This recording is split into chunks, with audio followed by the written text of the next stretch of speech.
Hi there. In this video I'm going to be explaining how you get your cladding nice and fitted here at the back, and how I'm going to secure this to the walls and how I'm going to cut it. So what I've got here is I've got a section of wall, and it's going to be ending back here on the door line.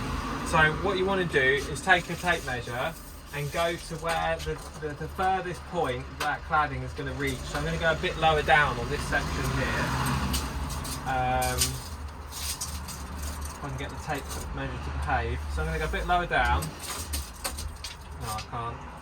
Anyway, I'm going to go a bit lower down and then I'm going to measure off. Now, if I wanted to go directly to the end right now, it would be 181.5 roughly. But what I want to do is allow a little bit extra, because I'm going to scribe some off at the end and I'll show you what I mean by that in a minute. So if I look at that measurement, I'm going to want to go to about, I'm going to cut it to 185. That's going to give me a little bit of room to play with to make sure that I don't waste the length of tongue and groove. So the next stage is to go and cut that to 185. Then we'll bring that back in. I'll show you dry fitting that as it is now. And then I'm going to show you how to scribe that in. Then we're going to cut another piece and we'll get that up to show you how to get your tongue and groove nicely fitted all the way down your wall. So I've got this mitre saw, and these stands, they're only about 30 quid I think I paid from Screwfix. They're an absolute lifesaver because they've got rollers on the sides, which means I can have a nice long 4 metre piece of wood on here. I don't need to get someone to help me hold it either side. So if you've got any kind of mitre saw, then I highly recommend this stand because it makes life so much easier. So all I'm going to do is measure off, we said 185, so let's bring that out. And when you're measuring stuff, what you want to do is make sure that the tape is positioned in line with where you've started the tape at the end, because if I start the tape in the top right hand corner, for example, and I pull the tape measure down here to the left, I'm going to end up with a shorter or a longer measurement depending on which way I do that. So I'm going to look down the tape line to make sure it's roughly the same. I'm going to come back here to 185, lock that off. I'm just going to mark that on there with a pencil. Now, you're going to be cutting right-handed anyway if you're cutting on a mitre saw. If you're cutting on with a hand saw, it's going to be a bit different. And what you can do if you're cutting on a hand saw, take something like this, which is a square, and you're going to line that up on your piece of wood, and you're just going to strike your line all the way down so that when you're cutting with your hand saw, you know that you can follow that, keeping that line on the left-hand side of your blade. So you're going to be cutting that at 185. I'm lazy, I'm going to be using a mitre saw in this one. So I'm going to get to cutting that now. Move those onto the floor. And those squares that I've just showed you, this one in particular, they're really, really useful. I think this one is a, it's got written on it. There you go, that one's a backhoe. And it's got a little level on there as well. It's so good because you can lock this in, and you can, I don't know, say you want 2.5 centimetres, you can lock that off, and then you can use that with your pencil on the end and you can strike a line at 2.5 wherever you want. They're really, really useful bits of kit, and they're actually really accurate for squares as well. So when you're making shelves, cupboards, drawers and stuff like that, it's really easy just to whack that in a corner, and it's a nice size to check that you're square on whatever you're doing. So highly recommend one of those. So pull this in to the saw, and what I'm going to do here, I'm going to bring the blade down without touching it. I'm not going to turn it on yet. I'm going to bring it down to that line that I've struck, and I'm just going to check that the left hand side of that tooth is on that line but not over it. So now I've checked that those teeth are actually just touching that pencil line. All I'm going to do is I'm going to let off, because you don't want to start that blade up when it's touching the wood, otherwise you're going to get kickback. So I'm going to start it up so it's spinning nice and fast, keeping my fingers away. And what I'm going to do is I'm going to slightly pull back towards me because this is a slide saw. Then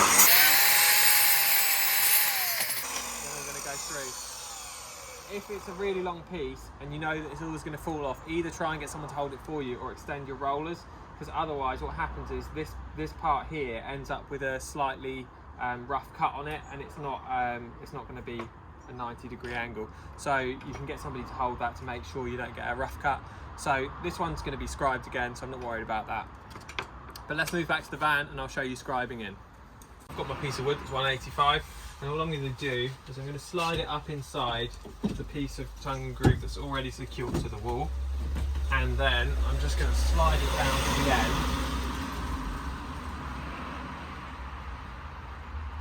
until it's in line with the one above it.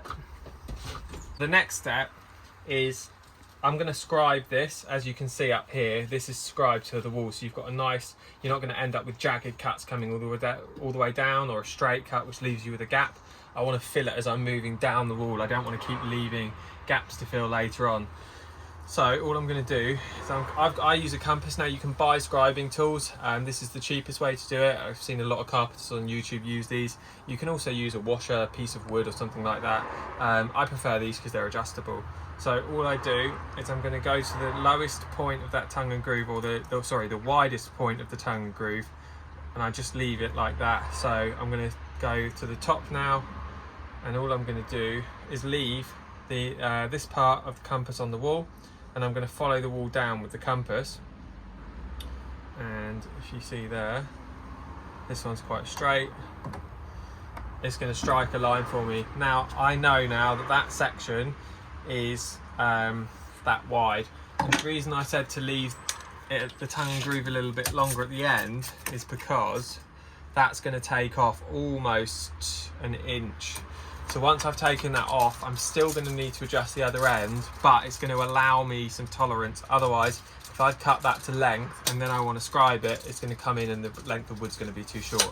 So let's get this back outside. I'm going to jigsaw that off. We'll come back in again, mark up on the end, and then we'll make the final cut. So I've got my line here. Unfortunately, I couldn't scribe up into the tongue itself. So all I'm going to do is line it up as best I can. And then I'm just going to start it before I go into the wood.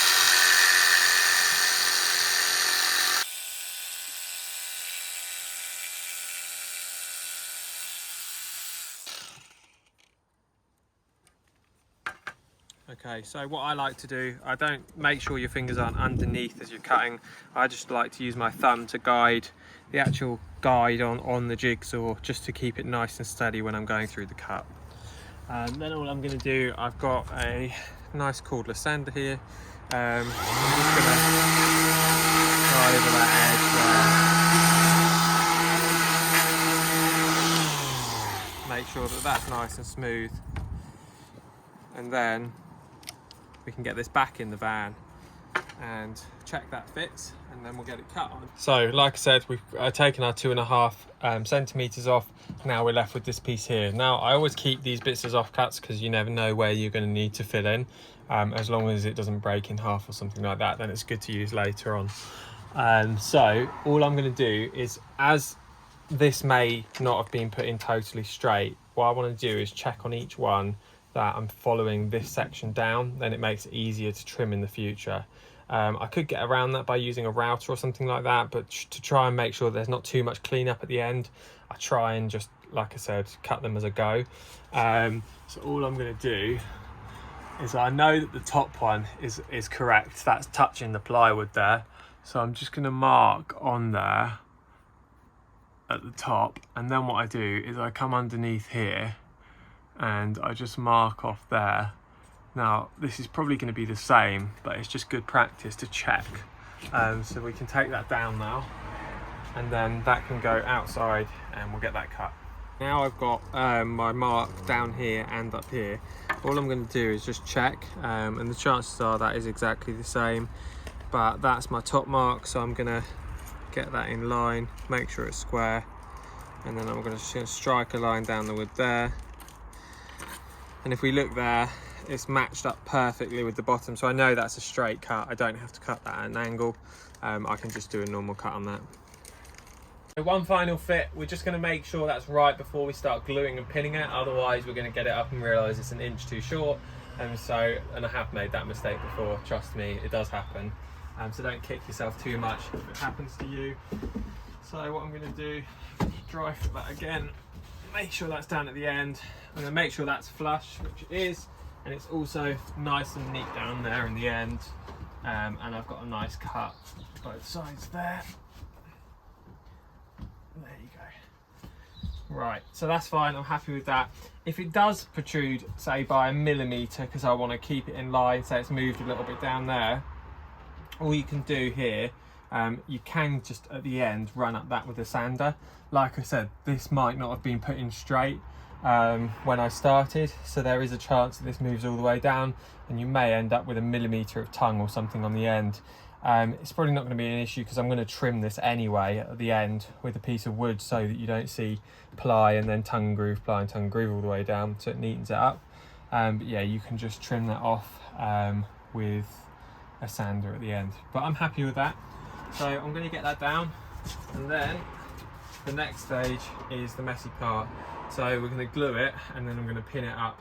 Now, I don't like to get too much glue on the front of the board because there's a lot of cleanup, but you do want to glue the tongue. It just helps, especially in vans with as much movement and humidity and moisture. You get a lot of heat and then the tongue and groove can shrink a little bit more. So if we can get some glue in there just to try and help stop that movement and just secure it.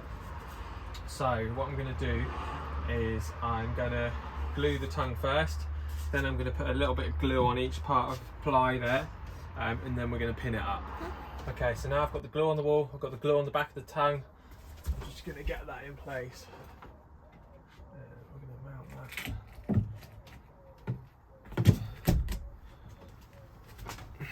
Got a little bit of glue dripping out there. There you go, right. So that's in place. Now what I've done is I've measured, this tongue and groove is 16mm but finishes at 12.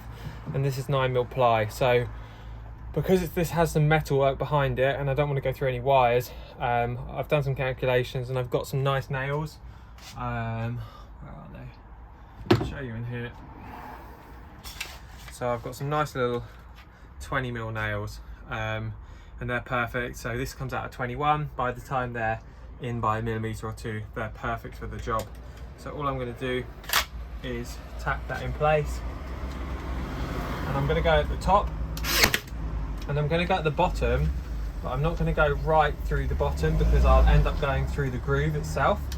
So through the bottom of the board there, and then I'm just going to work my way along, top and bottom.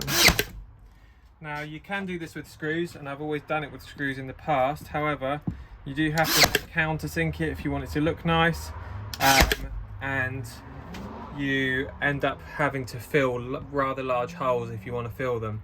So with pinning it, you've just got a tiny little hole to fill, and then sand and the glue and the pin is more than strong enough. One of the reasons I'm doing top and bottom is also tongue and groove tends to curl around a little bit in the heats when it starts to dry out. So that's just going to prevent it from lifting so much at the bottom. If you put one in the centre of the board, and then it could start to curl around.